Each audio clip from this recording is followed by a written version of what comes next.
আসন্ন ত্রয়োদশ জাতীয় সংসদ নির্বাচনের মনোনয়নপত্র যাচাই বাছাইয়ে দেশের বিভিন্ন আসনে বিএনপি ও জামাতসহ বেশ কয়েকজন প্রভাবশালী প্রার্থীর মনোনয়নপত্র বাতিল হয়েছে। নির্বাচন কমিশনের কর্মকর্তারা জানান, মনোনয়নপত্রে তথ্য স্বাক্ষরের ত্রুটি, ব্যাংক ঋণ সংক্রান্ত জটিলতা, দ্বৈত নাগরিকত্বের অভিযোগ, দলীয় মনোনয়নপত্র দাখিল না করা, 1% ভোটারের স্বাক্ষরে ত্রুটি এবং হলফনামায় তথ্যের ঘাটতির কারণে এই প্রার্থীরা নির্বাচনে অংশ নিতে পারছেন না।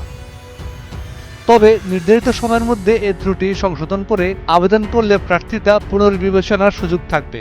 নির্বাচন তফসিল অনুযায়ী বাছাইয়ে বাদ পড়া প্রার্থীরা আগামী 9 জানুয়ারি পর্যন্ত আপিল করতে পারবেন। আপিলের শুনানি শেষে চূড়ান্ত প্রার্থী তালিকা ঘোষণা করবে নির্বাচন কমিশন। জামাত ইসলামী মনোনীত ডাক্তার মোহাম্মদ মুসলিউদ্দিন ফরিদের ব্যাংক ঋণ সংক্রান্ত সমস্যার কারণে মনোনয়ন বাতিল হয়েছে। বিএনপির প্রার্থী মোহাম্মদ ইসহাক ও জহুরুল ইসলামের দলীয় মনোনয়নপত্র জমা না দেওয়ায় মনোনয়ন বাতিল হয়। স্বতন্ত্র প্রার্থী মেহেদী হাসানের মনোনয়নপত্র বাতিল করা হয় 1% ভোটারের স্বাক্ষরে ত্রুটির কারণে।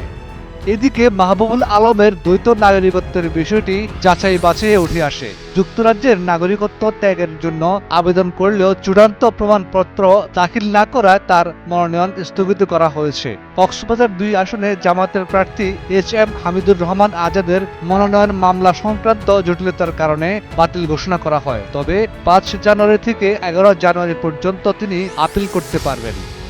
বিএনএফের শামসুল হক ও জাতীয় পার্টির ফিরোজ শাহের মনোনয়নপত্র স্বাক্ষরে গরমিল, TIN ও ব্যাংক সংক্রান্ত তথ্য হালনাগাদ না থাকায় স্থগিত রাখা হয়েছে। যশোর 1 আসনে 3 প্রার্থীর মনোনয়ন বাতিল হয়েছে। খুলনা 1 ও খুলনা 3 আসনে 6 প্রার্থীর মনোনয়নপত্র বাতিল হয়েছে স্বাক্ষর জালিয়াতি ও প্রস্তাবক ভিন্ন এলাকার কারণে। মুন্সিগঞ্জ 1 আসনে বিএনপির 2 বিদ্রোহী প্রার্থী মীর সফরত আলী ও মোমিন আলীর মনোনয়নপত্র বাতিল হয়েছে 1% ভোটারের স্বাক্ষরে ত্রুটির কারণে। পটুয়াখালী 3 আসনে 2 স্বতন্ত্র প্রার্থীর মনোনয়ন বাতিল হয়েছে।